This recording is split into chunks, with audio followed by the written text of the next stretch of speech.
എൻ്റെ ചെറുകാല സുഹൃത്ത് ശ്രീമാൻ ബോബി ഇത്തരമൊരു പരിപാടിക്ക് സ്വാഗതം ആശംസിച്ച പ്രിയപ്പെട്ട ബിജു, എനിക്ക് ഏറെ സുപരിചിതരായ ഒട്ടേറെ മാധ്യമ സുഹൃത്തുക്കൾ ഇന്നത്തെ ഈ ഒരു പരിപാടിയിൽ സംബന്ധിക്കാൻ ഇവിടെ സന്നിഹിതരായിട്ടുണ്ട്. അവരോടൊക്കെ തന്നെ ഞാൻ കേരള പ്രദേശ് കോൺഗ്രസ് കമ്മിറ്റിയുടെ നന്ദിയും എന്നെ ക്ഷണിച്ചതിന് എന്തെന്നില്ലാത്ത കടപ്പാടുമൊക്കെ തന്നെ അറിയിക്കുകയാണ്. തദ്ദേശം 2020 അതാണ് ഈ പരിപാടിയുടെ പേരെന്ന് ഞാൻ മനസ്സിലാക്കുന്നത്. ഈ തെരഞ്ഞെടുപ്പുമായി ബന്ധപ്പെട്ടുകൊണ്ട് കേരള പ്രദേശ് കോൺഗ്രസ് കമ്മിറ്റിയുടെ അധ്യക്ഷൻ എന്ന നിലയിൽ ഈ തെരഞ്ഞെടുപ്പിൻ്റെ പരമപ്രാധാന്യത്തെക്കുറിച്ച് പല ഘട്ടങ്ങളിൽ ഞാൻ പല ജില്ലകളിലും പോയി നിങ്ങളെപ്പോലുള്ള സുഹൃത്തുക്കളെ കണ്ടുകൊണ്ട് ഞങ്ങളുടെ കാര്യങ്ങളൊക്കെ തന്നെ ബോധ്യപ്പെടുത്തിയതാണ്. ഈ ത്രിതല പഞ്ചായത്തിൽ ഇന്ത്യൻ നാഷണൽ കോൺഗ്രസും ഐക്യ ജനാധിപത്യ കക്ഷിയും ചരിത്ര വിജയം നേടും. ഇന്നലെ വരെ കേരളം ദർശിക്കാത്ത അത്യുജ്വലമായ വിജയം. ലോക്സഭാ തെരഞ്ഞെടുപ്പ് കാലത്ത് ഇവിടെ നിലനിന്ന രാഷ്ട്രീയ സാഹചര്യത്തെക്കാൾ കോൺഗ്രസിനും ഐക്യ ജനാധിപത്യ കക്ഷികൾക്കും വളരെ വളരെ അനുകൂലമായ ഒരു സാഹചര്യമാണ് ഇപ്പോൾ നിലനിൽക്കുന്നത്. ഈ തെരഞ്ഞെടുപ്പിൽ കേരള പ്രദേശ് കോൺഗ്രസ് കമ്മിറ്റി അധ്യക്ഷൻ എന്ന നിലയിൽ ഞാൻ പ്രത്യേകമായ താല്പര്യമെടുത്തുകൊണ്ട് പരമാവധി യുവാക്കന്മാർ, യുവതികൾ, പുതുമുഖങ്ങൾ, അതുപോലെ മറ്റ് സാമുദായിക സമവാക്യങ്ങളിൽപ്പെട്ട ആളുകൾ, അവർക്കൊക്കെ തന്നെ പ്രാതിനിധ്യം കൊടുക്കാൻ മുൻകൈ എടുത്തിരുന്നു. സ്ഥാനാർത്ഥി നിർണയവുമായി ബന്ധപ്പെട്ടുകൊണ്ട് വളരെ വ്യക്തമായ മാർഗനിർദ്ദേശങ്ങൾ, മാനദണ്ഡങ്ങൾ, അതും താഴെത്തട്ടിൽ വരെ ഞങ്ങൾ കൊടുത്ത കാര്യവും ഞാനിവിടെ അനുസ്മരിക്കാൻ ആഗ്രഹിക്കുന്നു. തികഞ്ഞ ഐക്യം, അച്ചടക്കം അത് ഉയർത്തിപ്പിടിച്ചുകൊണ്ടാണ് 14 ജില്ലയിലെയും കോൺഗ്രസിൻ്റെ പ്രവർത്തകന്മാർ ഈ തെരഞ്ഞെടുപ്പ് രംഗത്ത് സജീവമായി നിലയുറപ്പിച്ചിട്ടുള്ളത്. ഞാൻ എല്ലാ ജില്ലകളിലും പോയി 14 ജില്ലകളിലും പ്രവർത്തക കൺവെൻഷൻ, നേതാക്കന്മാരുമായിട്ടുള്ള ഹൃദയ സംവാദം, ആ ജില്ലകളിൽ പോയ സന്ദർഭങ്ങളൊക്കെ തന്നെ മാധ്യമ സുഹൃത്തുക്കളായിട്ടുള്ള എൻ്റെ പഴയ ആളുകളെയൊക്കെ തന്നെ നേരിൽ കണ്ടുകൊണ്ട് ഈ കാര്യങ്ങൾ ഞാൻ ചർച്ച ചെയ്യാറുണ്ട്. അതുകൊണ്ട് തന്നെ ഒരു സത്യസന്ധവും വസ്തുനിഷ്ഠവുമായിട്ടുള്ള വിവരമാണ് ഞാൻ നിങ്ങളുടെ മുമ്പിൽ വയ്ക്കുന്നത്. പത്തനംതിട്ട ജില്ല കോൺഗ്രസിൻ്റെ ശക്തി ദുർഗമാണ്. സത്യത്തിൽ ഈ ജില്ല എല്ലാ അർത്ഥത്തിലും ജനാധിപത്യ മതേതര ശക്തികളുടെ ഏറ്റവും പ്രധാനപ്പെട്ട ഒരു ജില്ലയായിട്ടാണ് ഞാൻ എടുത്തു പറയാൻ ആഗ്രഹിക്കുന്നത്. ഈ തെരഞ്ഞെടുപ്പിലെ മത്സരം ജനാധിപത്യ മതേതര മൂല്യങ്ങൾ സംരക്ഷിക്കുന്ന ഇന്ത്യൻ നാഷണൽ കോൺഗ്രസും അഴിമതിയിൽ മുങ്ങി ആണ്ടുകൊണ്ടിരിക്കുന്ന ഭൂരിപക്ഷ ന്യൂനപക്ഷ വർഗീയതയെ തരാതരം വാരിപ്പിളർന്നു CPM തമ്മിലാണ്. CPM ആവട്ടെ BJP ആകട്ടെ ഈ തെരഞ്ഞെടുപ്പിൽ CPMൻ്റെ ഒരു ബി ടീമായിട്ട് ചുരുങ്ങിയിരിക്കുന്നു. അതാണ് ഈ തെരഞ്ഞെടുപ്പിൻ്റെ പ്രത്യേകതയായിട്ട് എനിക്ക് എല്ലായിടത്തും ചൂണ്ടിക്കാണിക്കാൻ സാധിക്കാം. ഞാൻ എല്ലായിടത്തും ഈ കാര്യം പറയുകയുണ്ടായി. അവർ തമ്മിൽ തികഞ്ഞ ധാരണയോടുകൂടി, അവർ തമ്മിൽ എന്തെന്നില്ലാത്ത വിട്ടുവീഴ്ചയോട് കൂടിയിട്ടാണ് മുന്നോട്ട് പോയിക്കൊണ്ടിരിക്കുന്നത്. ഈ ധാരണ രൂപപ്പെട്ടത് ഇവിടെ വെച്ചല്ല. ഈ ധാരണ രൂപപ്പെട്ടത് ഡൽഹിയിൽ വെച്ചാണ്. ഞാൻ കഴിഞ്ഞ 2 മാസമായി ഈ കാര്യങ്ങൾ ആവർത്തിച്ച് പറഞ്ഞിട്ടും ഇതുവരെ അതിന് മറുപടി പറയാൻ BJPയുടെയോ CPMൻ്റെയോ നേതാക്കന്മാർ തയ്യാറായിട്ടില്ല. പിന്നെ ഞാൻ പറയേണ്ട പ്രധാന കാര്യം, UDF നേതാക്കന്മാർക്കെതിരെ ഈ തെരഞ്ഞെടുപ്പുമായി ബന്ധപ്പെട്ടുകൊണ്ട് ഈ ഗവൺമെൻറ്റിൻ്റെ കാലാവധി പൂർത്തിയാക്കാൻ പോവുകയാണ്. തെരഞ്ഞെടുപ്പ് സമാഗതമായിരിക്കുന്നു. ഈ ഒരു ത്രിതല പഞ്ചായത്ത് തെരഞ്ഞെടുപ്പ് കഴിഞ്ഞ ഉടനെ തന്നെ നമ്മുടെ വലിയ പോരാട്ടം ഈ സംസ്ഥാനത്ത് നടക്കുന്ന അസംബ്ലി തെരഞ്ഞെടുപ്പ് വരാൻ പോവുകയാണ്. ആ സന്ദർഭങ്ങളിലാണ് കുറേ ആരോപണങ്ങളുടെ ഒരു കെട്ടുമായിട്ട് CPM വന്നിരിക്കുന്നത്. പൊടി തട്ടിയിട്ടാണ് അത് എടുത്തിരിക്കുന്നത്. മുഖ്യമന്ത്രിയുടെ സമ്മതത്തോടു കൂടിയാണോ അത്തരം ഒരു ആരോപണം ഉയർത്തിക്കൊണ്ടുവന്ന് വിജിലൻസ് കൊടുക്കാൻ വേണ്ടി തീരുമാനിച്ചത്? അല്ല എന്ന് വിശ്വസിക്കാനാണ് എനിക്ക് തോന്നുന്നത്. കാരണം ഇതൊക്കെ തന്നെ ചില വസ്തുതകളുടെ വെളിച്ചത്തിലും ചില സത്യങ്ങളുടെ പശ്ചാത്തലത്തിലുമാണ് ഞാൻ ഈ കാര്യം പറയുന്നത്. മുഖ്യമന്ത്രിയുടെ ഇഷ്ടപ്രകാരമല്ല ഈ വിജിലൻസ് കേസ് ഇപ്പോൾ എടുക്കാൻ വേണ്ടി തീരുമാനിച്ചത്. അദ്ദേഹം എല്ലാ തരത്തിലും ജാഗ്രതയോടുകൂടി പോകുന്ന മനുഷ്യരൂപത്തിൽ പല കാര്യങ്ങളും അദ്ദേഹത്തിന് മറച്ചു വയ്ക്കാനുള്ളതുകൊണ്ടും ഈ ഫയലും അവിടെ അങ്ങനെ കെട്ടിപ്പിടിച്ച് ആ ഫയൽ അങ്ങനെ പൊട്ടി പിടിച്ച് ഒരു മൂലയിൽ കിടക്കുകയായിരുന്നു. ഇപ്പോൾ ഇത് കൊണ്ടുവരാനുള്ള സാഹചര്യം എന്താണ്? ഭാരതീയ ജനതാ പാർട്ടിയുടെ ശക്തമായ ഇടപെടൽ ഇതിലുണ്ടായിട്ടുണ്ട്. കാരണം എന്താണ്? കേന്ദ്രത്തിലെ അന്വേഷണ ഏജൻസികളൊക്കെ തന്നെ കേരളത്തിൽ CPM-ലായിക്കൊണ്ട് ശക്തമായ അന്വേഷണമായിട്ട് മുന്നോട്ട് പോകുന്നു. ആ അന്വേഷണത്തിൻ്റെ എല്ലാം തന്നെ കേന്ദ്ര ബിന്ദുവായിട്ട് മുഖ്യമന്ത്രി അദ്ദേഹത്തിൻ്റെ ഓഫീസിൽ മാറിയിരിക്കുന്നു. പാർട്ടി സെക്രട്ടറി മകൻ്റെ മയക്കുമരുന്നുമായി ബന്ധപ്പെട്ടുകൊണ്ട് അദ്ദേഹത്തിന് മാറിയിരിക്കേണ്ട സാഹചര്യം ഉണ്ടായിരിക്കുന്നു. അതുപോലെ തന്നെ പ്രിൻസിപ്പൽ സെക്രട്ടറി അദ്ദേഹത്തെ അറസ്റ്റ് ചെയ്ത് അദ്ദേഹം ഇപ്പോൾ എവിടെയാണ്? കാരാഗൃഹത്തിൽ. അതുപോലെ തന്നെയാണ് പാർട്ടി സെക്രട്ടറിയുടെ മകൻ. ഇതിനൊക്കെ പുറമെ അദ്ദേഹത്തിന് ഏറ്റവും വിശ്വസ്തനായിട്ടുള്ള നെയ്ഡ് പോലെ അദ്ദേഹത്തെ വിദേശ യാത്രകളിലൊക്കെ തന്നെ പിന്തുടരുന്ന അദ്ദേഹത്തിൻ്റെ കുടുംബകാര്യങ്ങൾ പോലും ആരെക്കാളും നന്നായിട്ട് അറിയാവുന്ന അഡീഷണൽ പ്രൈവറ്റ് സെക്രട്ടറി ശ്രീമാൻ രവീന്ദ്രൻ, ഇവർക്കെല്ലാം എതിരായിട്ട് ഗുരുതരമായ ആരോപണം, അതും ഞെട്ടിപ്പിക്കുന്ന രാജ്യദ്രോഹ കുറ്റം ചുമത്തപ്പെടാൻ എല്ലാ തരത്തിലും അർഹതയും, ഒരു തരത്തിൽ പറഞ്ഞാൽ ആ രാജ്യദ്രോഹ കുറ്റമെന്ന് നമുക്കൊക്കെ തന്നെ വിശ്വസിക്കാൻ സാധിക്കാത്തുള്ള വലിയ കുറ്റമാണ് അവരൊക്കെ തന്നെ ചെയ്തിരിക്കുന്നത്. ഈ കേസ് CPM-നെ വേട്ടയാടിക്കൊണ്ടിരിക്കുമ്പോൾ തീർച്ചയായിട്ടും അതിൽ നിന്ന് ശ്രദ്ധ തിരിച്ചുകൊണ്ട് കോൺഗ്രസിൻ്റെ നേതാക്കന്മാരും അഴിമതിക്കാരാണെന്ന് വരുത്തി തീർക്കേണ്ടത് BJP-യുടെ ആവശ്യമാണ്. കാരണം ഇവരെല്ലാം ഇങ്ങനെ അഴിമതിയിൽ മുങ്ങിക്കുളിച്ചിരിക്കുന്നത് ഞങ്ങൾ മാത്രമാണ്, സംശുദ്ധ രാഷ്ട്രീയത്തിന് പ്രതികരണം വരുത്തി തീർക്കാൻ വേണ്ടിയുള്ള ഒരു രാഷ്ട്രീയ അജണ്ട BJP-യുടെ ഭാഗത്തുണ്ട്. നിങ്ങൾ ഈ കാര്യത്തെക്കുറിച്ച് അന്വേഷിക്കണം. ഞാനീ പറയുന്നത്, ഞാൻ ഇന്നുവരെ കഴിഞ്ഞ 2 വർഷമായി KPCC അധ്യക്ഷനെ അധികാരം ഏറ്റെടുത്ത ശേഷം പറഞ്ഞ ഒരു കാര്യവും അസത്യമായിട്ടില്ല. എല്ലാം തന്നെ ദിവസങ്ങൾക്ക് ശേഷം യാഥാർത്ഥ്യ ബോധത്തോട് ഞാൻ പറഞ്ഞ വസ്തുതയായിട്ട് നിങ്ങളൊക്കെ തന്നെ പിന്നീട് പറഞ്ഞിട്ടുണ്ട്. അത് തന്നെയാണ്. എവിടെ നിന്ന് എനിക്ക് ഇൻഫർമേഷൻ കിട്ടി അതൊന്നും ഞാൻ പറയുന്നില്ല. നിങ്ങളൊക്കെ അന്വേഷണാത്മക പത്രപ്രവർത്തനത്തിലെ ഉജ്ജ്വല മുഖങ്ങളാണ്. നിങ്ങൾ ഈ കാര്യം അന്വേഷിക്കൂ. വസ്തുതകളുണ്ടെങ്കിൽ ഞാൻ പറയുന്ന കാര്യം ശരിയാണ് എന്ന് മാത്രം നിങ്ങൾ പറഞ്ഞാൽ മതി എന്ന് മാത്രം ഞാൻ പറയട്ടെ. ഇപ്പോൾ ഈ അന്വേഷണം കൊണ്ടുവന്ന് എന്തിനാണ് ഗവൺമെൻറ് പ്രതിപക്ഷ രാഷ്ട്രീയ പ്രസ്ഥാനത്തെ നേതാക്കന്മാരെ ഭീഷണിപ്പെടുത്തുന്നത്? അവിടെ മായം മൂടിക്കെട്ടാൻ, അവരെ നിശബ്ദരാക്കാൻ, അവർ സത്യം വിളിച്ചു പറഞ്ഞാൽ ഈ നാട്ടിൽ കമ്മ്യൂണിസ്റ്റ് മാർക്സിസ്റ്റ് പാർട്ടിക്ക് ഈ തെരഞ്ഞെടുപ്പിൽ ജനങ്ങളെ നേരിടാനുള്ള മുഖം പോലും നഷ്ടപ്പെടുമെന്ന് മനസ്സിലാക്കിയിട്ടാണ് ഈ കാര്യങ്ങൾ അവർ ചെയ്യാൻ നിർബന്ധിതമായിട്ടുള്ളത്.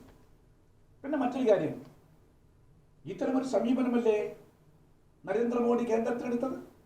അദ്ദേഹം ഇങ്ങനെ തന്നെയാണ്. രാഷ്ട്രീയ എതിരാളികളെ അദ്ദേഹത്തിന് നിലക്ക് നിർത്തണമെങ്കിൽ അദ്ദേഹം കണ്ട മാർഗം തെരഞ്ഞെടുപ്പിന് തൊട്ടുമുമ്പ് കേന്ദ്ര ഏജൻസികളെ വെച്ചുകൊണ്ട് അവർക്കെതിരായി ആരോപണങ്ങൾ കൊണ്ടുവരിക. ഇത് രണ്ടും അധാർമികതയാണ്. തെരഞ്ഞെടുപ്പിന് തൊട്ടുമുമ്പ്, അതിനു മുമ്പ് നിങ്ങളുടെ കയ്യിലുണ്ടായിരുന്നല്ലോ രേഖ, അതിനു മുമ്പിൽ നിങ്ങൾക്ക് ആരോപണങ്ങളെക്കുറിച്ച് ഗഹനമായിട്ട് അന്വേഷിക്കാൻ സാധിക്കുമായിരുന്നു. അതൊന്നും ചെയ്യാതെ ആ നരേന്ദ്രമോദിയുടെ അതേ ശൈലിയും അതേ പാതയിലുമാണ് മുഖ്യമന്ത്രി പോകുന്നത്. ഇതിൽ നിന്ന് നമുക്കെല്ലാം തന്നെ അറിയാം, രാജ്യദ്രോഹ കുറ്റങ്ങൾ ഞാൻ പറഞ്ഞതുപോലെ തന്നെ സ്വർണ്ണക്കടത്താകട്ടെ, മയക്കുമരുന്ന് കേസാകട്ടെ, അതിന് മറുപിടിക്കാൻ സാധിക്കുമോ എന്ന പരീക്ഷണത്തിലാണ് CPM. പക്ഷെ സാധിക്കില്ല. ഏജൻസികളെ ഭയപ്പെടുന്ന മുഖ്യമന്ത്രിയുടെ നെഞ്ചിടിപ്പ് വർദ്ധിച്ചിരിക്കുന്നു എന്ന കാര്യം നിങ്ങൾ ഓർക്കണം. അതുകൊണ്ട് തന്നെയാണ് സ്ഥലജല ഭ്രമത്തോടുകൂടി മുഖ്യമന്ത്രി സംസാരിച്ചുകൊണ്ടിരിക്കുന്നത്. അദ്ദേഹം എവിടെയാണ് നിൽക്കുന്നത് അദ്ദേഹത്തിന് അറിയില്ല, എന്താണ് പറയുന്നത് എന്നും അദ്ദേഹത്തിന് അറിയില്ല. അദ്ദേഹം എല്ലാ ദിവസങ്ങളിലും കോവിഡ് മഹാമാരി തുടങ്ങിയ ശേഷം മുടങ്ങാതെ ശനി ഞായർ ദിവസങ്ങളിൽ അപൂർവമായി കാണാറില്ല എന്നതിൽ കവിഞ്ഞ് നിരന്തരമായിട്ട് അദ്ദേഹം പത്രസമ്മേളനം നടത്തിക്കൊണ്ടിരിക്കുകയാണ്. അദ്ദേഹം സ്വർണ്ണക്കടത്ത് വന്നപ്പോൾ മാത്രമാണ് ഒരു 10-15 ദിവസം പത്രങ്ങളിലൊക്കെ ഒളിച്ചോടിയത്. അതായത് നിരന്തരമായിട്ട് അദ്ദേഹം വന്നുകൊണ്ടിരിക്കുകയാണ്. സർക്കാർ ചെലവിൽ നടത്തിക്കൊണ്ടിരിക്കുന്ന 1 മണിക്കൂർ നീണ്ടു നിന്ന ഗിരിപ്രഭാഷണം. അത് കോവിഡ് മഹാമാരിയെക്കുറിച്ചല്ല. അത് പറയണമെങ്കിൽ ആരോഗ്യമന്ത്രിയുടെ പ്രശംസയിലാകട്ടെ, പരാതിയില്ല. ആരോഗ്യ വിദഗ്ധന്മാരാണ് ആ കാര്യം പറയേണ്ടത്. അതല്ലാതെ ആദ്യത്തെ 2-3 നിമിഷം കോവിഡിൻ്റെ കാര്യം പറയും. അത് കഴിഞ്ഞ് കമ്മ്യൂണിസ്റ്റ് മാർക്സിസ്റ്റ് പാർട്ടിയുടെ രാഷ്ട്രീയ നിലപാടുകൾ വിശദീകരിക്കുകയും തെരഞ്ഞെടുപ്പിലെ ചട്ടങ്ങളെ മറികടന്നുകൊണ്ട് അദ്ദേഹം പോവുകയും ചെയ്യുന്ന കാഴ്ചയാണ് കേരളം കണ്ടിട്ടുള്ളത്. ഇത് ശരിയാണോ? ഇത് തെരഞ്ഞെടുപ്പ് ചട്ടങ്ങളുടെ ലംഘനമല്ലാതെ മുഖ്യമന്ത്രി എന്ന് പറയുന്ന കേരളത്തിലെ ഈ ഭരണത്തിൻ്റെ അധിപൻ അദ്ദേഹം നടത്തിക്കൊണ്ടിരിക്കുന്ന ഈ പ്രഭാഷണം തെരഞ്ഞെടുപ്പ് ചട്ടങ്ങളെ ബാധിക്കുമോ ഇല്ലയോ നിങ്ങൾ തന്നെ പറയണം. ഒരിക്കലും പാടില്ല. ഓരോ മണിക്കൂറാണ് നിങ്ങളെ കെട്ടിയിട്ടിരിക്കുന്നത്. നിങ്ങളെ ബന്ധനസ്ഥരായി വെച്ചതുപോലെയാണ് ഒരു മണിക്കൂർ അവിടെ ചെലവഴിക്കുന്നത്. അത് പറയേണ്ട കാര്യങ്ങളൊക്കെ അത്ര പറയുക. അദ്ദേഹത്തിനായിട്ടുള്ള ആരോപണം, ഗവൺമെൻറ്റിനായിട്ട് ആരോപണം, കുടുംബത്തിനായിട്ട് ആരോപണം, ഇതേക്കുറിച്ചൊക്കെ തന്നെ അദ്ദേഹം പ്രഭാഷണം നടത്തുന്ന ഒരവസ്ഥയാണ് കേരളത്തിൽ എന്ന് നമുക്ക് കാണാൻ സാധിച്ചത്. ഇത് തീർച്ചയായിട്ടും ചട്ടവിരുദ്ധമായ നിലപാടാണ്. തെരഞ്ഞെടുപ്പ് കമ്മീഷൻ ഗൗരവത്തോടെ ഇത് കാണണം. ആ തെരഞ്ഞെടുപ്പ് കമ്മീഷൻ അദ്ദേഹത്തോട് വിശദീകരണം ചോദിക്കണമെന്നും ഞാൻ ഈ സന്ദർഭത്തിൽ പറയാണ്. പിന്നെ ഈ തദ്ദേശീയം 2020ക്കാണ് ഞാൻ ഇവിടെ പങ്കെടുക്കാൻ എത്തിയിട്ടുള്ളത്. ഈ ഒരു തെരഞ്ഞെടുപ്പ് LDF ഗവൺമെൻറ്റിനായിട്ടുള്ള ഒരു കുറ്റവിചാരണ തന്നെയാണ് എന്ന് ഞാൻ പറയട്ടെ. പൂർണ്ണമായിട്ടും കുറ്റവിചാരണയാണ്. മുഖ്യമന്ത്രിയും മന്ത്രിമാരെയും CPMൻ്റെ നേതാക്കന്മാരെയും മുഖത്തിനെ പ്രതിക്കൂട്ടിൽ നിർത്തിക്കൊണ്ട് നടത്തുന്ന ഒരു കുറ്റവിചാരണ. ആ കുറ്റവിചാരണ കഴിയട്ടെ. നിങ്ങൾക്കറിയാം കേരളം എവിടെ നിൽക്കുന്നു, കേരളത്തിൻ്റെ മനസ്സാക്ഷി ആരുടെ കൂടെയാണെന്ന കാര്യം തെളിയിക്കപ്പെടാൻ പോവുകയാണ്. പിന്നെ പത്തനംതിട്ട ജില്ല വിഖ്യാതമായ ചരിത്ര പ്രസിദ്ധമായിട്ടുള്ള ഒരു പ്രദേശമാണ് പത്തനംതിട്ട. മതമൈത്രിക്കും സാമുദായിക സൗഹാർദ്ദത്തിനും പേരുകേട്ട മണ്ണാണ് ഈ മണ്ണ്. പുകടുപെറ്റ മണ്ണ്.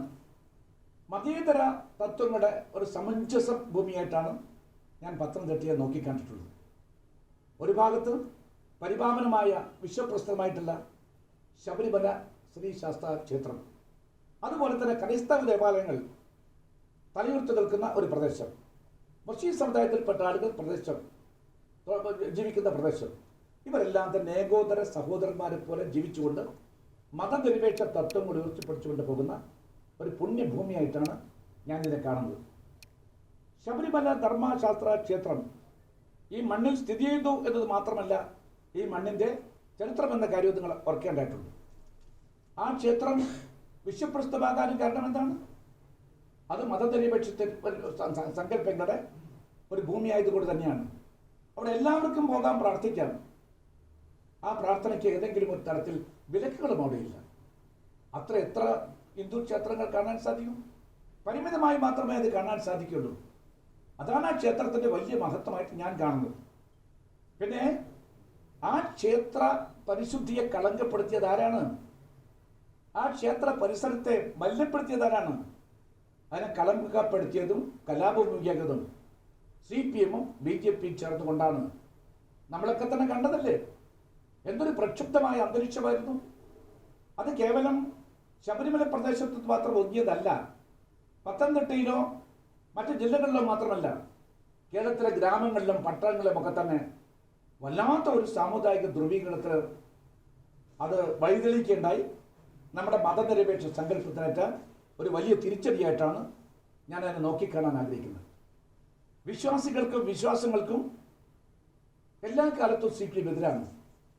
അതാണ് ശബരിമലയിൽ നമുക്ക് ദർശിക്കാൻ സാധിച്ചത്. ഈ തെരഞ്ഞെടുപ്പിൽ തീർച്ചയായിട്ടും ആ ശബരിമല പ്രശ്നം ഉയർത്തിക്കൊണ്ടുവരാൻ വേണ്ടിയിട്ടല്ല ഞാൻ പറയുന്നത്. ആ തെരഞ്ഞെടുപ്പ് ആ ഒരു കാലത്ത് ഉണ്ടായിട്ടുള്ള കാര്യങ്ങൾ തീർച്ചയായിട്ടും ജനമനസ്സുകൾ ഇപ്പോഴുമുണ്ട്. ലോക്സഭാ തെരഞ്ഞെടുപ്പ് കാലത്ത് CPMന് ഒരു പാഠം ജനങ്ങൾ പഠിപ്പിച്ചിട്ടുണ്ട്. ശബരിമലയുമായി ബന്ധപ്പെട്ടുകൊണ്ട് തന്നെ വലിയ സ്വാധീനം ആ തിരഞ്ഞെടുപ്പിൽ ശബരിമല പ്രശ്നം തന്നെയാണ്, സ്ത്രീ പ്രവേശ വിഷയം തന്നെയാണ് സ്വാധീനിച്ചത് എന്ന കാര്യത്തിലും എനിക്ക് സംശയമില്ല. പിന്നെ ഈ ശബരിമല ശ്രീശാസ്ത്ര ക്ഷേത്രം, ആ ക്ഷേത്രത്തെ പാടെ അവഗണിച്ചുകൊണ്ടാണ് ഗവൺമെൻറ് പോകുന്നത്. നിഷേധിക്കാൻ സാധിക്കുമോ? കോവിഡ് കാലമായതിനാൽ ഭക്തജനങ്ങളുടെ പ്രവാഹം കുറവാണെന്ന കാര്യം ഞാൻ സമ്മതിക്കുന്നു. പക്ഷേ ഒരു മണ്ഡലകാലം മുന്നിൽ കണ്ടുകൊണ്ട് ഒരുക്കങ്ങൾ നടത്തണ്ടേ? സാധാരണ ആരാണ് ഒരുക്കങ്ങൾക്ക് നേതൃത്വം കൊടുക്കാറ്? മുഖ്യമന്ത്രിമാർ തന്നെ. മനസ്സിലാക്കണം, അപകടത്തിൽപ്പെട്ട് ചികിത്സയിലായിരുന്ന ശ്രീമാൻ ഉമ്മൻചാണ്ടി അടക്കം അന്ന് മുഖ്യമന്ത്രിയായ സമയത്ത് ഇവിടെ എത്തി എല്ലാം പരിശോധിക്കുകയും വിലയിരുത്തുകയും ചെയ്താണ്. ആരും ഇങ്ങോട്ടേക്ക് വന്നില്ല ഈ മണ്ഡലകാലത്ത് എന്ന് ഓർക്കാനായിട്ടുണ്ട്. പിന്നെ മണ്ഡലകാലം തുടങ്ങുന്ന മുമ്പ് തന്നെ റോഡുകളുടെ അറ്റകുറ്റപ്പണി ഭംഗിയായിട്ട് നിർവഹിക്കുന്ന ഒരു കാലമായിരുന്നു കടന്നുപോയ കാലങ്ങളൊക്കെ തന്നെ. ആ കാര്യത്തിൽ തികഞ്ഞ അവഗണനയാണ് ഇവിടെ കാണിച്ചിട്ടുള്ളത്. എല്ലാം അവതാളത്തിലായിരിക്കുന്നു, ഒന്നും നടന്നില്ല. അതുപോലെ തന്നെയാണ് ശബരിമലയ്ക്ക് വേണ്ടി 100 കോടി രൂപ ബഡ്ജറ്റിൽ അനുവദിച്ചത്. ആ 100 കോടി കൊടുത്തില്ല, 30 കോടി കൊടുത്തില്ല എന്ന് പറഞ്ഞുകൊണ്ട് നിൽക്കുന്ന ഒരു സ്ഥിതിവിശേഷമാണ് ഉണ്ടായെന്ന് പറയുമ്പോൾ ശബരിമല ശ്രീ ധർമ്മശാസ്ത്ര ക്ഷേത്രത്തെ പരിപൂർണമായിട്ട് തകർക്കുക എന്ന ലക്ഷ്യം തന്നെയാണ് ഈ ഗവൺമെന്റിനെ ഞാൻ പറയട്ടെ. വിശ്വാസികളെ വേദനിപ്പിക്കുക, ശബരിമലയെ തകർക്കുക. അതാണ് ഇടതുപക്ഷ ജനാധിപത്യ മുന്നണി ഇന്ന് സ്വീകരിച്ചിരിക്കുന്ന നിഷേധപൂർണമായ നിലപാട്. ഇത് കേരളത്തിലെ ജനങ്ങൾ, പ്രത്യേകിച്ച് വിശ്വാസികളായിട്ടുള്ള ആളുകൾ തിരിച്ചറിയണം. പിന്നെ മറ്റൊരു കാര്യം, പമ്പയിലെ മണൽക്കടത്തുമായി ബന്ധപ്പെട്ടുകൊണ്ട് വലിയ ആരോപണമുണ്ടായി. ആ പമ്പയിലെ മണൽ കടത്തിക്കൊണ്ട് കോടികളുണ്ടാക്കി. ആ കാര്യം സമൂഹത്തിൽ ചർച്ച നടത്തിയതാണ്. ആ ഒരു പമ്പയിലെ മണലെടുപ്പ് കാണാൻ വേണ്ടിയിട്ടാണ് അധികാരം വിട്ടൊഴിച്ചുമായി ചീഫ് സെക്രട്ടറി ഇങ്ങോട്ടേക്ക് വന്നത്. ഇപ്പോഴത്തെ ചീഫ് സെക്രട്ടറി വന്നത് എങ്ങനെയാണ് വന്നത്? ഹെലികോപ്റ്റർ എടുത്തുകൊണ്ട് പമ്പയിൽ വന്നു. ആ പമ്പയിലെ സ്ഥിതിഗതികളെ വിലയിരുത്താനെന്ന ഭാവേന വന്നിരിക്കുകയാണ്. ഇതിന് വേണ്ടിയിട്ടാണോ ഹെലികോപ്റ്റർ ഉപയോഗിക്കേണ്ടത്? ഈ കാര്യങ്ങൾ നേരിട്ട് കാണാൻ വേണ്ടി അവർ വന്നിരിക്കുന്നു പറയുമ്പോൾ ഈ പമ്പ മണലെടുക്കുന്ന കാര്യത്തിൽ 2 ചീഫ് സെക്രട്ടറിമാർ, മുൻ ചീഫ് സെക്രട്ടറി ഇപ്പോഴത്തെ ചീഫ് സെക്രട്ടറി ഒന്നിച്ചു വരേണ്ട സാഹചര്യം എന്താണ്? അപ്പോൾ മുഖ്യമന്ത്രിക്കും വ്യവസായ മന്ത്രിക്കും താല്പര്യമുള്ള കോടികളുടെ അഴിമതി അത് കൃത്യമായിട്ട് അവിടെ നടക്കുന്നു എന്ന് നിരീക്ഷിക്കാനാണോ അവർ വന്നത്? കേരള പൊതുസമൂഹത്തിൽ അന്ന് തന്നെ ഇക്കാര്യത്തിൽ വലിയ സംശയമുണ്ടായിരുന്നു. പിന്നെ സ്ത്രീ പ്രവേശ പ്രശ്നം, അത് CPM ആകട്ടെ BJP ആവട്ടെ വോട്ട് ബാങ്ക് രാഷ്ട്രീയത്തിൻ്റെ ഏറ്റവും പ്രധാനപ്പെട്ട കാർഡായിട്ടാണ് കഴിഞ്ഞ തെരഞ്ഞെടുപ്പ് കാലത്ത് ഉപയോഗിക്കാൻ വേണ്ടി അവർക്ക് സാധിച്ചത്. അതൊരു കൗണ്ടർ ഇഫക്റ്റീവായിരുന്നു, കൗണ്ടർ പ്രൊഡക്റ്റീവായിരുന്നു. അതുകൊണ്ട് അവർക്ക് തിരിച്ചടി സംഭവിച്ചിട്ടുണ്ടെങ്കിൽ ഈ രാജ്യത്തെ മതവിശ്വാസികളുടെ വിശ്വാസത്തെ തകർത്തുകൊണ്ട് പോകുന്ന നടപടിയൊക്കെ തന്നെ തീക്കൊണ്ട് കളിക്കുന്ന ഒരു കളിയാണ് എന്ന കാര്യം ബഹുമാനപ്പെട്ട മുഖ്യമന്ത്രി CPM മനസ്സിലാക്കുന്നത് നന്നായിരിക്കുമെന്ന് മാത്രമേ പറയാനുള്ളൂ. BJP ആകട്ടെ CPM ആവട്ടെ ആ ശബരിമല പ്രശ്നത്തെ പരിപൂർണമായിട്ടും രാഷ്ട്രീയവൽക്കരിക്കാനാണ് ശ്രമിച്ചത്. ഇത് ഈ തെരഞ്ഞെടുപ്പിൽ തീർച്ചയായിട്ടും പത്തനംതിട്ടയിലും പരിസര പ്രദേശത്തുമൊക്കെയുള്ള ജനങ്ങൾ തിരിച്ചറിയണമെന്നാണ് എനിക്ക് പറയാനുള്ളത്. പിന്നെ കോവിഡ് മഹാമാരിയെക്കുറിച്ച് പറയുമ്പോൾ ഇപ്പോൾ ഇന്ത്യ രാജ്യത്ത് ഏറ്റവും അധികം കോവിഡ് രോഗികളുടെ 2ാമത്തെ സംസ്ഥാനം എന്ന അപഖ്യാതി നേടിയിരിക്കുകയാണ് നമ്മുടെ സംസ്ഥാനം. ആരോഗ്യരംഗത്ത് നമ്മൾ വളരെ മുന്നോട്ട് പോയിട്ടുണ്ടായിരുന്നു. മാത്രമല്ല ലോകത്തിനോട് മാതൃകയായിട്ടുള്ള 3ാം ലോക രാഷ്ട്രങ്ങൾക്ക് നേതൃത്വം കൊടുക്കുന്ന തരത്തിലായിരുന്നു നമ്മുടെ ആരോഗ്യ വിദ്യാഭ്യാസ രംഗം. ഇതെവിടെ എത്തി? ആരോഗ്യ വിദ്യാഭ്യാസ രംഗം തകർന്നിരിക്കുന്നു എന്ന് മാത്രമല്ല അപമാനകരമായ അവസ്ഥയിലാണ് അത് എത്തി നിൽക്കുന്നത്.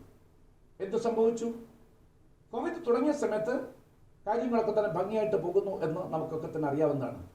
അതുകൊണ്ടാണ് ഞങ്ങൾ പറഞ്ഞത് ഗവൺമെൻറ്റിൻ്റെ നീക്കങ്ങൾ നല്ല ദിശയിലാണ് പോകുന്നത്, പരിപൂർണമായിട്ടും അതുമായിട്ട് ഞങ്ങൾ സഹകരിച്ചുകൊണ്ട് തന്നെ മുന്നോട്ട് പോകും എന്ന് പറഞ്ഞു. ഈ നിമിഷം വരെ ഇന്ത്യൻ നാഷണൽ കോൺഗ്രസ് പൂർണ്ണമായിട്ടും ആരോഗ്യ സുരക്ഷാ നടപടികളുമായിട്ട് സഹകരിച്ചിട്ടുണ്ട്. കോവിഡ് മഹാമാരി കാലത്ത് എൻ്റെ ജില്ലാ കോൺഗ്രസ് കമ്മിറ്റിയും താഴെ തട്ടിലുള്ള പ്രവർത്തകന്മാരുമൊക്കെ തന്നെ പൂർണ്ണമായി സഹകരിച്ചുകൊണ്ട് അത് കമ്മ്യൂണിറ്റി കിച്ചൻ്റെ കാര്യമാകട്ടെ, സാധാരണക്കാരായ ആളുകൾക്ക് ഭക്ഷണം പുതിയ എത്തുന്ന കാര്യത്തിലാകട്ടെ, അല്ലെങ്കിൽ മറ്റെന്തെങ്കിലും സഹായം എത്തിക്കുന്ന കാര്യത്തിലാകട്ടെ ശ്ലാഘനീയമായ പ്രവർത്തനമാണ് കാഴ്ചവെച്ച് മുന്നോട്ട് പോയത്. പക്ഷെ അത് കഴിഞ്ഞ ശേഷം സ്ഥിതി ആകെ മാറി. ബഹുമാനപ്പെട്ട ആരോഗ്യമന്ത്രിയെ കുറ്റപ്പെടുത്തില്ല, അദ്ദേഹത്തെ മുന്നിൽ നിർത്തിക്കൊണ്ട് അവരെ എന്തെന്നില്ലാത്ത രൂപത്തിൽ അവതരിപ്പിക്കാനുള്ള ശ്രമം നടത്തിയപ്പോൾ അവരെ അന്താരാഷ്ട്ര വേദികളിലൊക്കെ തന്നെ ഇല്ലാത്ത പ്രശസ്തി കൊടുത്തുകൊണ്ട് അവരെ അവതരിപ്പിക്കാൻ വേണ്ടി ശ്രമിച്ചപ്പോൾ ആ PR ഏജൻസികളാണ് സത്യത്തിൽ ഈ സംസ്ഥാനത്തിലെ കോവിഡ് പ്രവർത്തനം അവതാളത്തിലാക്കിയത്. നിഷേധിക്കാൻ സാധിക്കുമോ? അത് കഴിഞ്ഞ് കൈവിട്ടു പോയത് സ്വർണ്ണക്കടത്ത് കേസ് രംഗത്ത് വന്നപ്പോഴാണ്. മുഖ്യമന്ത്രിക്ക് ഒന്നും ശ്രദ്ധിക്കാൻ നേരമുണ്ടായിരുന്നില്ല. ഏതാണ്ട് 2 ആഴ്ചക്കാലം പാഴായിപ്പോയി. അത് ഈ സംസ്ഥാനത്തിൻ്റെ കനത്ത നഷ്ടമായിരുന്നു. അവസാനം നമ്മൾ കടുത്ത വില കൊടുക്കേണ്ടി വന്നു. ഇതല്ലേ യാഥാർത്ഥ്യം? പിന്നെ വുഹാനിൽ വന്ന മെഡിക്കൽ വിദ്യാർത്ഥികളാണ് നമ്മുടെ ഇന്ത്യ രാജ്യത്ത് ആദ്യമായിട്ട് കോവിഡ് രോഗികൾ എന്ന തരത്തിൽ ചരിത്രത്തിൽ ഇടം പിടിച്ചിട്ടുള്ളത്. ഇന്ത്യ രാജ്യത്ത് ആദ്യമായി റിപ്പോർട്ട് ചെയ്തത് വുഹാനിൽ നിന്ന് വന്ന മെഡിക്കൽ വിദ്യാർത്ഥികൾ, തൃശ്ശൂർക്കാരായിട്ടുള്ള കുട്ടികൾ. അവരാണ് ഇന്ത്യ രാജ്യത്ത് ആദ്യമായി റിപ്പോർട്ട് ചെയ്യപ്പെട്ട കോവിഡ് പേഷ്യൻസ്. രണ്ടാമത് ഇവിടെ നിന്നാണ് റിപ്പോർട്ട് ചെയ്തത് നമ്മുടെ ഈ പത്തനംതിട്ട ജില്ല. പ്രവാസികളുടെ നാടാണ് പത്തനംതിട്ട ജില്ല. കേവലം ഗൾഫ് നാടുകളിൽ മാത്രമല്ല, ലോകത്തിൻ്റെ എല്ലാ ഭാഗത്തും, അത് അമേരിക്കയിലാകട്ടെ, അല്ലെങ്കിൽ യൂറോപ്പിലാകട്ടെ, അതുപോലെ ഓസ്ട്രേലിയയിലാകട്ടെ, എല്ലായിടത്തും പോയി കഠിനമായി അധ്വാനിച്ചുകൊണ്ട് നാട്ടിൻ്റെ യശസ് ഉയർത്തിപ്പിടിച്ചുകൊണ്ട് ആ നാട്ടിലെ ജനങ്ങളുടെ ജീവിതവുമായിട്ട് എഴുതിച്ചേർന്നുകൊണ്ട് നാട്ടിനെ സ്നേഹിക്കുന്ന, നാട്ടിലേക്ക് കോടികൾ വിദേശ ധാന്യം കൊണ്ടുവരുന്ന നമ്മുടെ പ്രിയപ്പെട്ട സഹോദരി സഹോദരന്മാർ, അവരാണ് ഈ നാട്ടിൽ സമ്പന്നമാക്കിയിട്ടുള്ളത്. ആ നാട്ടിലാണ് അവമാനമുണ്ടാക്കിയിരിക്കുന്നത്. ഇറ്റലിയിൽ നിന്ന് വന്നിരിക്കുന്ന നമ്മുടെ പ്രവാസികളുടെ സഹോദരന്മാർ, അവരാണ് രണ്ടാമതായി റിപ്പോർട്ട് ചെയ്തവർന്നാണ് പലപ്പോഴും മുഖ്യമന്ത്രി പറഞ്ഞിട്ടുള്ളത്. അവരെ കുറ്റപ്പെടുത്തുന്ന രൂപത്തിൽ കുറ്റം അവരുടേതാണോ? അവർ വിമാനത്താവളത്തിൽ എറിഞ്ഞു അവിടെ തന്നെ ആരോഗ്യ സുരക്ഷാ നടപടിയില്ലാതെ അവർ ക്ലീനായിട്ട് കടന്നു പോകുന്ന കാഴ്ചയാണ് കണ്ടത്. അവർ പറഞ്ഞു, ഞങ്ങൾ ആരും നിർബന്ധിച്ചില്ല, ആരോഗ്യ പരിശോധനയ്ക്ക് വിധേയമാക്കിയില്ല, ഞങ്ങൾ വീട്ടിലിരിച്ചപ്പോഴാണ് മുഖ്യമന്ത്രിയുടെ പത്രസമ്മേളനം കാണുന്നത്. ഞങ്ങൾക്ക് അപമാനമാണ്, ഞങ്ങളുടെ കുടുംബത്തിന് അപമാനമാണ്. ഇപ്പോൾ കുടുംബത്തിന് മാത്രമല്ല, പത്തനംതിട്ടയ്ക്ക് പോലും അപമാനകരമായ സ്ഥിതിയിലാണ് മുഖ്യമന്ത്രിയും പാർട്ടിയും പല ഘട്ടങ്ങളിലും ആദ്യത്തിൽ ഈ കാര്യം പറഞ്ഞിരിക്കുന്നത്. പിന്നെ മറ്റൊരു കാര്യം, പ്രവാസികളായിട്ടുള്ള ആളുകൾ ഒരുപാട് പേർ ജോലി നഷ്ടപ്പെട്ട് തിരിച്ചു വന്നിട്ടുണ്ട്. ആ പ്രവാസികളുടെ പുനരധിവാസം ഈ സംസ്ഥാനത്തിൻ്റെ മുഖ്യ പ്രശ്നമല്ലേ? ആ കാര്യത്തിൽ എന്ത് നടപടി സ്വീകരിച്ചു? ഒരു നടപടിയും സ്വീകരിക്കാൻ സാധിച്ചിട്ടില്ല. പത്തനംതിട്ട ജില്ലയാണ് ഏറ്റവും അധികം പ്രവാസികൾ വിദേശ നാണ്യം കൊണ്ടുവരുന്ന പ്രദേശങ്ങളിൽ ഒന്ന് എന്ന് ഞാൻ പറയുന്നു. ആ പ്രദേശത്തെ ജനജീവിതം എന്ന് പറഞ്ഞാൽ തന്നെ ഇന്ന് സ്തംഭിച്ചിട്ടുണ്ട് എങ്കിൽ ഒരു വലിയ അളവോളം അത് പ്രവാസികളുടെ പണത്തിൻ്റെ ഒഴുക്ക് കുറഞ്ഞതുകൊണ്ടാണ്. എന്നെക്കാൾ നന്നായിട്ട് നിങ്ങൾക്കറിയാമെന്നാണ് എൻ്റെ വിശ്വാസം. അതുകൊണ്ട് തന്നെ തീർച്ചയായിട്ടും അവരുടെ പുനരധിവാസ കാര്യത്തിൽ ഗവൺമെൻറ് പ്രത്യേകമായിട്ട് നടപടികൾ സ്വീകരിക്കണമെന്ന് ഞാൻ പറയട്ടെ. പിന്നെ ഞാൻ പറയുകയുണ്ടായി, ഈ കോവിഡുമായി ബന്ധപ്പെട്ടുകൊണ്ട് ഇന്ന് ഡോക്ടർ നജ്മയ്ക്ക് എതിരായിട്ട് ചില അന്വേഷണങ്ങളൊക്കെ നടക്കുകയുണ്ടായി. കളമശ്ശേരി മെഡിക്കൽ കോളേജിൽ ഒരു കോവിഡ് പേഷ്യൻ്റ് വേണ്ടത്ര പരിചരണവും അതുപോലെ തന്നെ സുരക്ഷാ നടപടി വീഴ്ചയുടെ ഒക്കെ തന്നെ ഫലമായിട്ട് ഒരു പേഷ്യൻ്റ് ദുരൂഹമായ സാഹചര്യത്തിൽ മരിച്ചു പോയിക്കുകയുണ്ടായി എന്ന കാര്യം നമ്മളൊക്കെ അത് ഞെട്ടിപ്പിച്ചതാണ്. ആ കാര്യം പറഞ്ഞത് ഡോക്ടർ നജ്മയാണ്. ആ നജ്മയ്ക്കും ആ സംഭവത്തിനെതിരായിട്ടൊക്കെ തന്നെ അന്വേഷണം നടക്കുകയുണ്ടായി. ആസ് യൂഷ്വൽ ആ സംഭവത്തൊക്കെ തന്നെ വെള്ളപൂശിക്കൊണ്ട് ഇന്ന് റിപ്പോർട്ട് വന്നിരിക്കുകയാണ്. ഇത് ശരിയാണോ? ആ ഡോക്ടർ പറഞ്ഞതിൽ വല്ല തെറ്റുമുണ്ടോ? ഡോക്ടർ ദൃക്സാക്ഷിയായിട്ടുള്ള, ഡോക്ടർ കണ്ടിട്ടുള്ള കാര്യങ്ങൾ പറയുമ്പോൾ ആ ഡോക്ടറുടെ വാക്കുകൾക്ക് എന്തെങ്കിലും തരത്തിൽ ഒരു മാന്യതയോ അർത്ഥമോ കൽപ്പിക്കേണ്ടതായിട്ടില്ലേ? ഇല്ല എന്നതാണ് പരമാർത്ഥം. പിന്നെ ഈ കോവിഡ് രോഗികളുടെ കാര്യം പറയുമ്പോൾ ഈ ജില്ലക്ക് അപമാനമുണ്ടാക്കിയിരിക്കുന്നു, നമ്മുടെ നാട്ടിന് അവമാനമുണ്ടായിരിക്കുന്നു. ഒരു കോവിഡ് പേഷ്യൻ്റ്, അതും പട്ടികജാതി പട്ടിക വർഗത്തിൽപ്പെട്ട ഒരു കുട്ടി, ആ പെൺകുട്ടിക്ക് കോവിഡ് ബാധിച്ച് ആ കുട്ടിയെ ആശുപത്രിയിലേക്ക് കൊണ്ടുപോകാൻ വന്ന ആംബുലൻസിൻ്റെ ഡ്രൈവർ ആ കുട്ടിയെ മൃഗീയമായി പീഡിപ്പിക്കാൻ വേണ്ടി ശ്രമിച്ചു എന്ന് റിപ്പോർട്ട് ചെയ്ത് നിങ്ങളല്ലേ? എന്തു പറ്റി നമ്മുടെ നാട്ടിന്? അത്തരം ആൾക്കാരായിട്ട് എന്ത് നടപടി സ്വീകരിച്ചു? നമ്മൾ ആലോചിക്കണം. അപമാനകരമാണ് ഈ സംഭവം. ഒരു കോവിഡ് രോഗിയെ, നിസ്സഹായിയായ ഒരു പെൺകുട്ടിയെ അവരെ പീഡിപ്പിക്കാൻ വേണ്ടി ശ്രമം നടന്നു എന്ന് വരുമ്പോൾ കേരളീയ മനസാക്ഷിയെ ഞെട്ടിപ്പിച്ചത് മാത്രമല്ല, ഇന്ത്യ രാജ്യത്തോടെ ചർച്ചയായ പ്രശ്നം മാത്രമല്ല, നമ്മുടെ അൽക്കത്തെ ലജ്ജിച്ച് തള്ളാഴ്ത്തേണ്ട ഒരു വിഷയമായിട്ടാണ് ഞാൻ ആ സംഭവത്തെ നോക്കിക്കാണാൻ ആഗ്രഹിക്കുന്നത്. പിന്നെ ഇന്ന് additional private secretary CM Raveendran ഇന്ന് ഹാജരായിട്ടുണ്ടായിരുന്നു. ഇന്നും അദ്ദേഹം ഹാജരായില്ല. എന്താണ് അദ്ദേഹം ഹാജരാകാതിരിക്കാനുള്ള കാരണം? അതായത് എന്താണ് അദ്ദേഹത്തിൻ്റെ അസുഖം? ഞങ്ങൾക്കറിയണം. അസുഖത്തെക്കുറിച്ച് ഞാൻ ഇന്നലെ പറയുകയുണ്ടായി. വിദഗ്ധ ആരോഗ്യ സംഘം അതേക്കുറിച്ച് അന്വേഷിച്ചേ മതിയാവുകയുള്ളൂ. അദ്ദേഹത്തിന് ഈ ഏജൻസികളിൽ നിന്ന് എത്ര നാൾ ഒളിച്ചു നിൽക്കാൻ സാധിക്കും? ഉത്തരം പറയണം. ഇതിന് ഉത്തരം പറയേണ്ടത് രവീന്ദ്രനല്ല, ഇത് ഉത്തരം പറയേണ്ടത് നമ്മുടെ പ്രിയപ്പെട്ട മുഖ്യമന്ത്രിയാണ്. ഈ കള്ളനും പോലീസും കളി ഇത് ഈ നാട്ടിൽ തിരിച്ചറിയാൻ സാധിച്ചിട്ടുണ്ട്. ഇത് അധികം നാൾ കൊണ്ടുപോകാൻ സാധിക്കില്ല എന്ന് മാത്രം ഞാൻ പറയട്ടെ. രവീന്ദ്രൻ ആരാണ്? അദ്ദേഹം ഒരുപാട് രഹസ്യങ്ങളുടെ കേന്ദ്രമാണ്, കലവറയാണ്. അദ്ദേഹത്തെ മുഷിപ്പിച്ചാലോ അദ്ദേഹത്തിൻ്റെ ഒരു അന്വേഷണത്തിന് വിധേയമാക്കി കഴിഞ്ഞാലോ ആദ്യം പോവുക മുഖ്യമന്ത്രി, അതുപോലെ മുഖ്യമന്ത്രിയുടെ കുടുംബത്തിൽപ്പെട്ട ആളുകളായിരിക്കും എന്ന് മനസ്സിലാക്കിയിട്ടാണ് ഈ ഏജൻസികളുടെ മുമ്പായി കൊണ്ടുപോകാൻ കഴിയില്ല എന്ന രൂപത്തിലുള്ള പല തരത്തിലുമുള്ള അടവുകളും തന്ത്രങ്ങളും ഒക്കെ തന്നെ ഗവൺമെൻറ് പ്രയോഗിച്ചുകൊണ്ടിരിക്കുന്നു. രാഷ്ട്രീയ ഉദ്യോഗസ്ഥർ രാജ്യദ്രോഹ ലോബിയുടെ ശക്തമായ കണ്ണിയാണ് രവീന്ദ്രൻ എന്ന കാര്യം ഞാൻ ആരോപിക്കുന്നു. നിഷേധിക്കാൻ ഇടതുപക്ഷ ജനാധിപത്യ മുന്നണിക്കോ മുഖ്യമന്ത്രിക്കോ സാധിക്കുള്ളൂ. ഒരു രാജ്യദ്രോഹ കണ്ണിയുടെ ഏറ്റവും ശക്തമായ ഒരറ്റമാണ് അദ്ദേഹം എന്ന കാര്യവും ഞാനിവിടെ എടുത്തു പറയാൻ ആഗ്രഹിക്കുകയാണ്.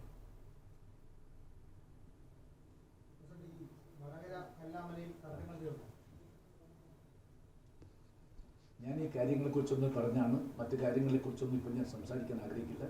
ഇന്നലെ ഞാൻ വളരെ വ്യക്തമായിട്ട് പറഞ്ഞാണ്.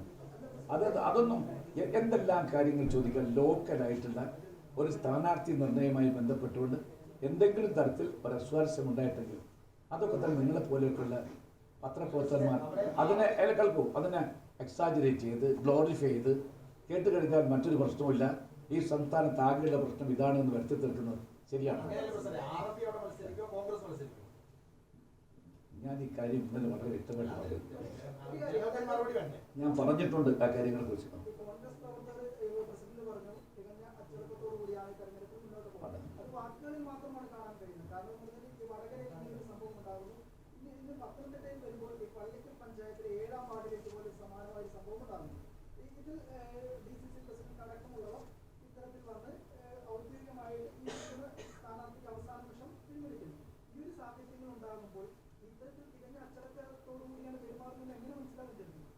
ഇന്ന് വരെ കേരളത്തിലുണ്ടായ തദ്ദേശ സ്വയംഭരണ സ്ഥാപനങ്ങളിലേക്കുള്ള തെരഞ്ഞെടുപ്പ് പരിശോധിക്കും.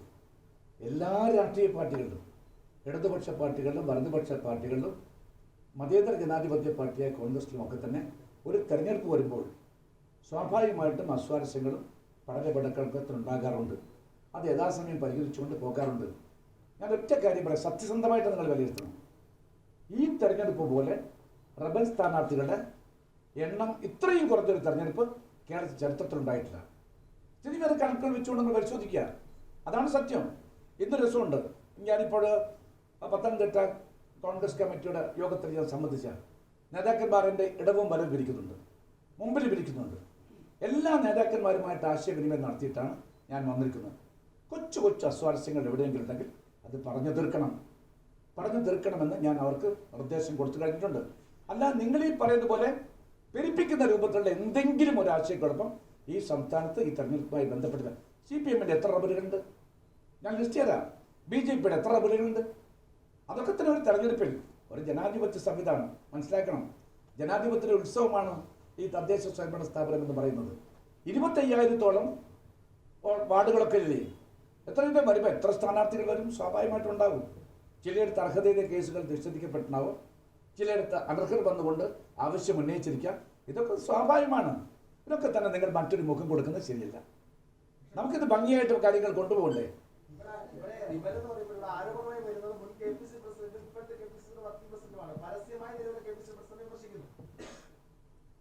ഞാൻ എന്തെങ്കിലും കാര്യങ്ങൾ കോൺഗ്രസിൻ്റെ ആഭ്യന്തര കാര്യങ്ങൾ പറയണമെങ്കിൽ അത് പാർട്ടിയുടെ ഫോറത്തിൽ പറയണമെന്നും പാർട്ടിയുടെ ഫോറത്തിൽ പറഞ്ഞു ചെല്ലുമുള്ള ഒരാളത്വത്തിൽ ഞാൻ ആ കാര്യങ്ങളെക്കുറിച്ച് ചർച്ച ചെയ്യാനല്ല ഇവിടെ ഇപ്പോൾ.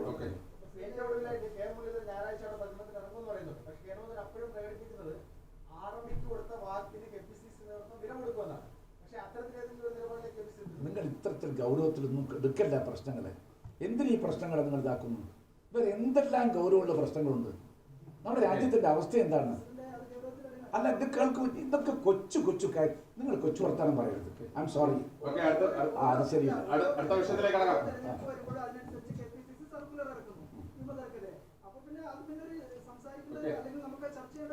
ഒരു അതോറിറ്റേറിയൻ പാർട്ടിയായിട്ട് CPM എന്തൊക്കെ സംഭവിക്കുന്നു? ടോട്ടലി ഒരു ടോട്ടാലിറ്റേറിയൻ പാർട്ടിയല്ലേ പാർട്ടി?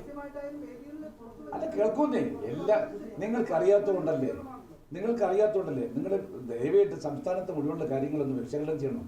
ഇതൊക്കെ എല്ലാ കാലത്തും എല്ലായ്പ്പോഴും എല്ലാ തെരഞ്ഞെടുപ്പ് കാലത്തും കാണുന്ന കാര്യമാണ്. പുതുതായിട്ടൊന്നുമില്ല. Please don't blow it out of proportion. ഒരു പ്രശ്നങ്ങളും ഗൗരവത്തിലുള്ള ഒരു പ്രശ്നങ്ങളും എവിടെയില്ല.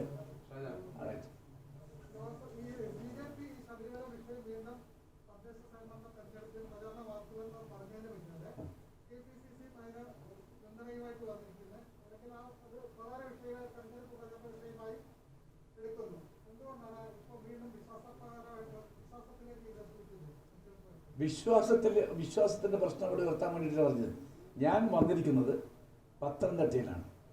ഞാൻ വന്നിരിക്കുന്നത് ശബരിമല ശ്രീ ധർമ്മ ശാസ്ത്ര ക്ഷേത്രം എന്ന വിശ്വവിഖ്യാതമായ ക്ഷേത്രം നിൽക്കുന്ന ഒരു ഭൂമിയിലാണ്. അവിടെ വെച്ച് ഈ കാര്യങ്ങൾ ഞാൻ പറയണ്ടേ? ഇപ്പോഴില്ലാതെ എപ്പോഴാണ് പറയുക? ആ കാര്യങ്ങൾ പറഞ്ഞേ പറ്റുകയുള്ളൂ. CPM എടുത്ത നിലപാട്, BJP എടുത്ത നിലപാട്, അത് നമ്മുടെ നാട്ടിനെ കലുഷിതമാക്കിയത്. ആ പ്രശ്നത്തിൽ നമ്മുടെ സമൂഹത്തിലുണ്ടായിട്ടുള്ള ധ്രുവീകരണം, ആ കാര്യങ്ങളെ കുറിച്ച് പറയണ്ടേ? അത് ഓർമ്മപ്പെടുത്തണ്ടേ? ഇപ്പോൾ ശബരിമലയോട് കാണിക്കുന്ന അവഗണന അത് പറയണ്ടേ? ശബരിമല മണ്ഡലക്കാലവുമായി ബന്ധപ്പെട്ടുകൊണ്ട് ഒരുക്കങ്ങൾ നടത്തിയില്ല, റോഡുകൾ അറ്റകുറ്റപ്പണി നടത്തിയില്ല, ശബരിമലയ്ക്ക് കൊടുക്കേണ്ട ബഡ്ജറ്ററി അലോക്കേഷൻ അത് കൊടുത്തില്ല. ഇത് ഇപ്പോഴല്ലാതെ എപ്പോഴാണ് ചർച്ച നടത്തുക? അത്ര മാത്രമേ ഞാൻ അതേക്കുറിച്ച് ഉദ്ദേശിക്കുന്നുള്ളൂ.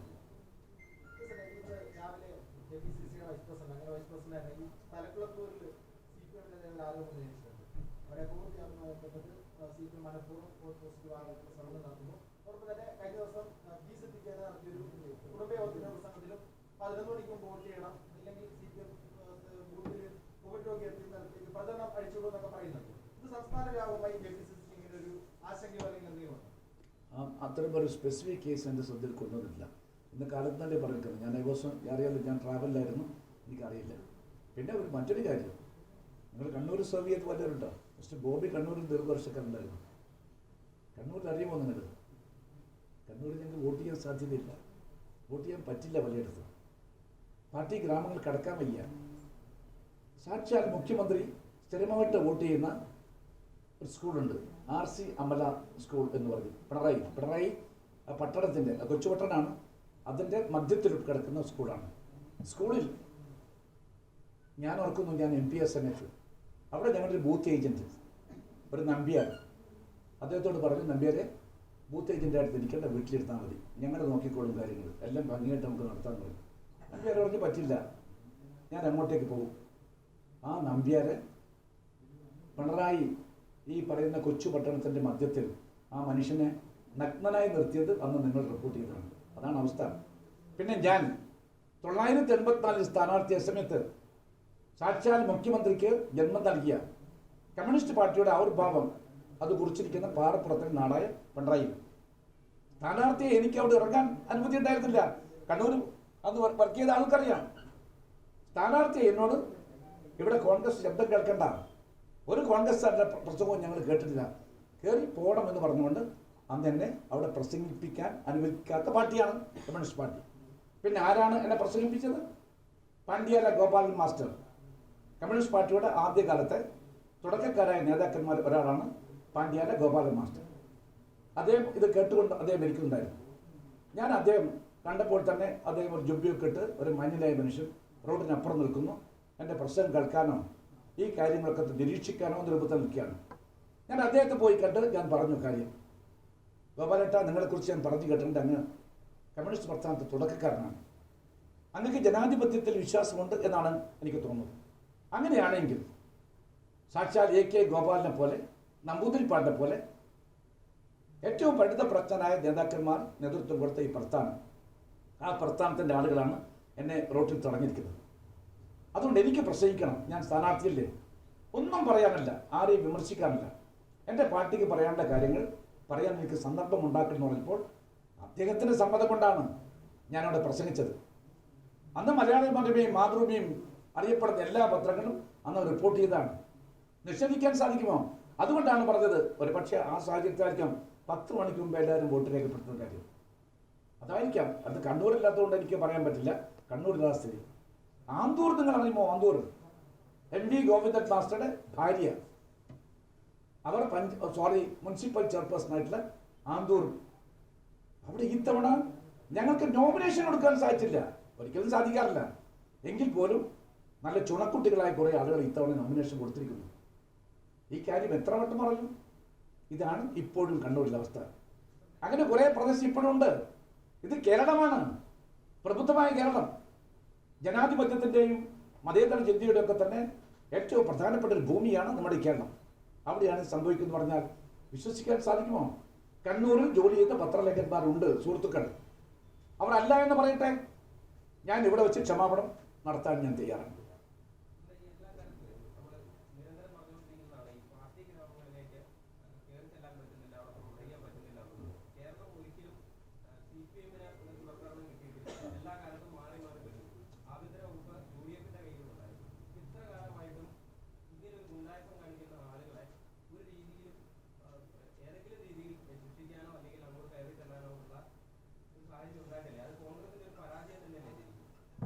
അത് നമ്മുടെ എല്ലാവരുടെയും പരാജയം. നമ്മുടെ പ്രബുദ്ധതയ്ക്കേറ്റ ഒരു പ്രഹരമായിട്ടാണ് ഞാൻ നോക്കിക്കാണുന്നത്. ഇങ്ങനൊരു പ്രദേശമുണ്ടോ? പാർട്ടി ഗ്രാമം, അങ്ങോട്ടേക്ക് പോകാൻ വയ്യ. ആ പാർട്ടി ഗ്രാമത്തിൽ കോൺഗ്രസ്സുകാർക്ക് വോട്ട് ചെയ്യാൻ വയ്യ. എന്തൊരവസ്ഥയാണ്! ഈ ഒരു സ്ഥിതിയെ അതിശക്തമായിട്ട് ചെറുക്കാൻ നിങ്ങൾക്ക് this is what is called fascism. ഇതാണ് ഫാസിസം. ഇത് മറികടക്കില്ല നിങ്ങൾക്ക് തോന്നുന്നുണ്ടോ? ആവട്ടെ. ഇപ്പോഴറിയുമോ, കമ്മ്യൂണിസ്റ്റ് പ്രസ്ഥാനത്തിന്റെ ഏക പച്ചത്തുരുത്ത് കേരളമാണ്. ഈ ദാർഢ്യമായിരുന്നു പശ്ചിമ ബംഗാൾ കാണിച്ചത്. ഇതേ തോന്നിവാസമായിരുന്നു അവിടെ കാണിച്ചത്. ഇപ്പൊ കണ്ടോ, ചെങ്കൊടി പിടിക്കാൻ ആരുമില്ല. അവരൊക്കെ തന്നെ പല പാർട്ടികളിലേക്കും ചേക്കേറിയിരിക്കുന്നു. ആ ദുരന്തമാണ് നമ്മുടെ കേരള സംസ്ഥാനത്ത് സംഭവിക്കാൻ പോകുന്നത്. ശൈലി മാറ്റണം. പഴയ സമീപനം കമ്മ്യൂണിസ്റ്റ് പാർട്ടി മാറ്റണം. കമ്മ്യൂണിസ്റ്റ് പ്രസ്ഥാനം തകരണമെന്ന് ആഗ്രഹിക്കുന്ന ഒരാളല്ല ഞാൻ കമ്മ്യൂണിസ്റ്റ് പ്രസ്ഥാനത്തെക്കുറിച്ച് നല്ല ബഹുമാനമുള്ള ഒരാളാണ് ഞാൻ. കാരണം ഞങ്ങളൊക്കെ തന്നെ ജവഹർലാൽ നെഹ്റുവിൻ്റെ ആശയങ്ങൾ ഉൾക്കൊള്ളുന്ന ആളുകളാണ്.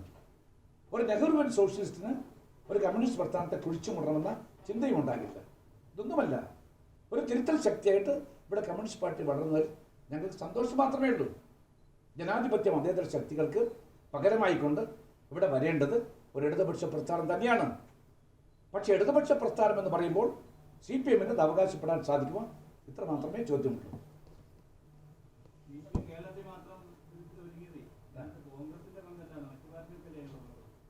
കോൺഗ്രസ് എല്ലായിടത്തും ജനമനസ്സുകളിൽ വേരോട്ടമുള്ള പാർട്ടിയാണ് കോൺഗ്രസ്. നിസ്സാരവൽക്കരിക്കേണ്ട. കോൺഗ്രസ് അത്രയും വലിയ ഒരു റെസീലിയൻസ് എന്ന് പറയുന്ന ഒരു പവറുള്ള പാർട്ടി കോൺഗ്രസ് മാത്രമാണ്. അത് കന്യാകുമാരി മുതൽ കാശ്മീർ വരെ, അതുപോലെ ഗുജറാത്ത് മുതൽ അങ്ങ് അരുണാചൽ പ്രദേശ് വരെ എല്ലാ ഗ്രാമങ്ങളിലും ഒരു 100 കോൺഗ്രസ്സുകാരുടെ ഒറ്റ ഗ്രാമവും കാണാൻ സാധിക്കില്ല. ഇത് ഏത് പാർട്ടിക്ക് അവകാശപ്പെടാൻ സാധിക്കും? അതൊരു വികാരമാണ്. കാരണം അതിൻ്റെ വേരോട്ടം ഈ രാജ്യത്തെ കോടിക്കണക്കായ ജനങ്ങളുടെ മനസ്സുകളിലാണ്.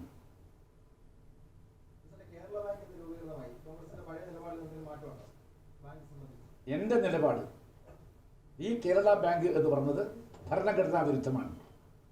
കാരണം ഇന്ത്യൻ പാർലമെന്റാണ് പാസ്സാക്കിയത് right to corporation. It's a fundamental right.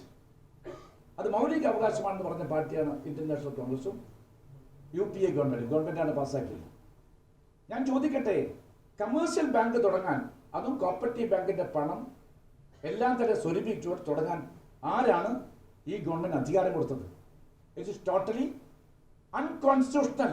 ഭരണഘടനാ വിരുദ്ധമാണ്. തെറ്റായ നടപടിയാണ്. കോപ്പറേറ്റീവ് സെക്ടർ തകർത്തുകൊണ്ട് ആ പണം ഉപയോഗിച്ചുകൊണ്ട് കമേഴ്ഷ്യൽ ബാങ്ക് തുടങ്ങാൻ പോകുന്നു. കമേഴ്ഷ്യൽ ബാങ്കിന്റെ നിയമാവലിയും തത്വങ്ങളും മറ്റൊന്നാണ്, സാഹിത്യ തത്വങ്ങൾ മറ്റൊന്നാണ്. ഇവർ തമ്മിൽ പരസ്പര പൂരകമായിട്ട് പോകില്ല. ഇതും മനസ്സിലാക്കണം. അതുകൊണ്ട് this is fundamentally it is in total violation of the fundamental right.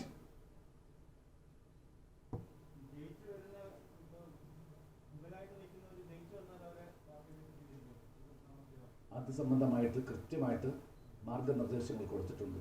ഞാൻ ഇന്ന് പറഞ്ഞല്ലോ, റബലുകളായിട്ട് വന്നിട്ടുള്ള ആളുകൾ അവരെ അനുനയിപ്പിച്ച് നിർത്താൻ പരമാവധി ശ്രമിക്കണം.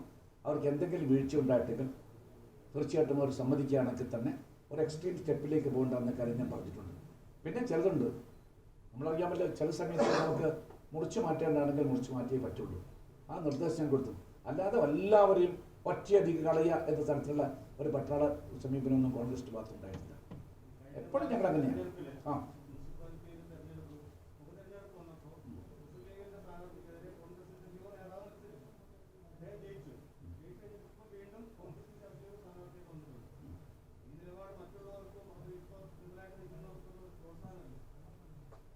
ആ റബലിൻ്റെ കാര്യം താങ്കൾ പറഞ്ഞപ്പോഴാണ് എൻ്റെ ശ്രദ്ധയിൽപ്പെട്ടിരിക്കുന്നത്. ഞാൻ തീർച്ചയായിട്ടും ഇത് കഴിഞ്ഞാൽ തന്നെ ഞാൻ ഇവരോട് ഒരു വിശദീകരണം ചോദിക്കുന്നതായിരിക്കും. അങ്ങനെ ശരിയാണെങ്കിൽ പാർട്ടിയിൽ എങ്ങനെയാണ് തിരിച്ചെടുത്ത സാഹചര്യത്തെ കുറിച്ചാണ് ചോദിക്കുന്നത്. KSU ജില്ലാ പ്രസിഡന്റായിരുന്നു. ഇവിടെ ചർച്ചയുടെ അടിസ്ഥാനത്തിലാണ് സ്ഥാനാർത്ഥിയെ നടത്തിയത്.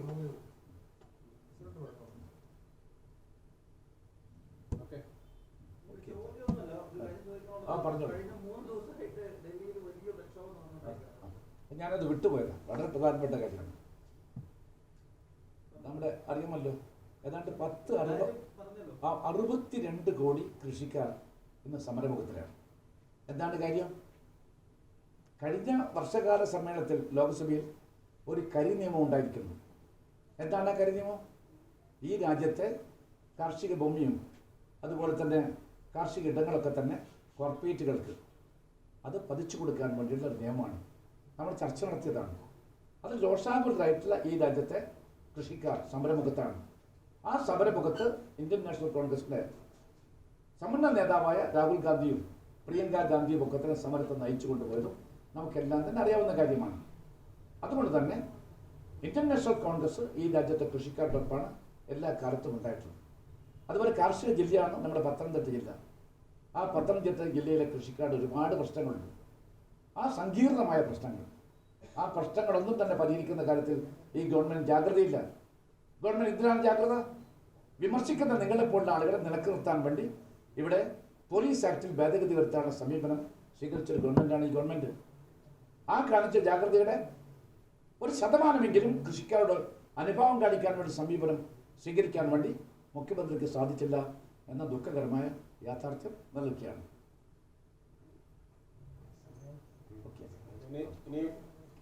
എന്തെങ്കിലും ഉണ്ടെങ്കിൽ ഒരു ചോദ്യത്തിനുള്ള അവസരമുണ്ട്. കഴിഞ്ഞാൽ അവസാനിപ്പിക്കാം. ആർക്കെങ്കിലും സമയമില്ലാത്തതുകൊണ്ട് എന്ത് ചോദിച്ചാൽ കുഴപ്പമില്ല. ഒരു ചോദ്യം കൂടി.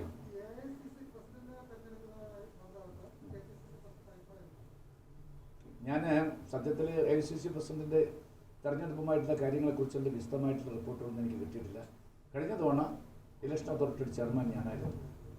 എൻ്റെ നേതൃത്വത്തിൽ നടന്ന തെരഞ്ഞെടുപ്പിലാണ് പ്രിയങ്കരനായ ശ്രീ രാഹുൽ ഗാന്ധി ഇന്ത്യൻ നാഷണൽ കോൺഗ്രസിൻ്റെ അധ്യക്ഷ പദവിയിൽ വന്നതെന്ന കാര്യം എനിക്കറിയാം.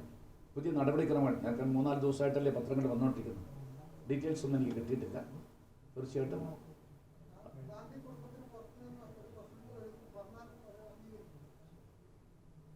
അല്ല, അതിനെക്കുറിച്ചൊന്നും അവർക്ക് അങ്ങനെ ഗാന്ധി കുടുംബത്തിന് ആളുകൾ മാത്രമായിരുന്നു AICC അധ്യക്ഷന്മാരായിട്ടുണ്ടായിരുന്നു. ആരെല്ലാം ഉണ്ടായിരിക്കുന്നു? ആദ്യത്തെ 3 അധ്യക്ഷന്മാരെ നിങ്ങൾ അറിയുമോ? 3 ഈ രാജ്യത്ത് ന്യൂനപക്ഷ വിഭാഗത്തിൽപ്പെട്ട ആളുകളാണ്. ആരാ? WC ബാനർജി, ഭൂമചന്ദ്രൻ ബാനർജി വാസ് എ ക്രിസ്ത്യൻ. അത് കഴിഞ്ഞുണ്ടായ 2ാമത്തെ പാർസിയായിരുന്നു ദാദാഭായ് നവറോജി. 3ാമത്തെ ആരായിരുന്നു? ബദറുദ്ദീൻ തയ്യാബ്ജി, മുസ്ലിം. അതാണ് കോൺഗ്രസ്. കോൺഗ്രസിന്റെ ആവിർഭാവം മുതൽ ഈ രാജ്യത്തെ ന്യൂനപക്ഷ വിഭാഗത്തിന്റെ വികാരം പരിപൂർണമായിട്ട് സംശീകരിച്ച പാർട്ടിയാണ് ഞങ്ങളുടെ പാർട്ടി. ഞങ്ങൾക്ക് അഭിമാനമുണ്ട്. ഇതൊരു ബഹുസ്വര സ്വഭാവമുള്ള പാർട്ടിയാണ്, മതനിരപേക്ഷ പാർട്ടി. ആ പാർട്ടിയിൽ നെഹ്റു കുടുംബത്തിനാണോ എപ്പോഴും ആളുകൾ വന്നത്?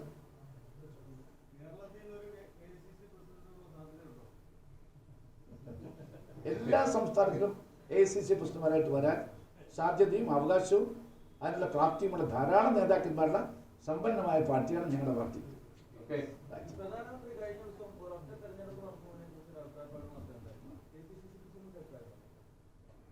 അത് അദ്ദേഹം ഇന്നലെയാണ് അദ്ദേഹം പറഞ്ഞത്. അതേക്കുറിച്ചൊക്കെ തന്നെ ചർച്ചകൾ വരട്ടെ. ഞങ്ങൾക്ക് ഞങ്ങളുടെ അഭിപ്രായമുണ്ട്. ആ സമയത്ത് പ്രൗഢമായ അഭിപ്രായങ്ങളൊക്കെ തന്നെ ഞങ്ങൾ പറയും. ഒറ്റ വാക്കിൽ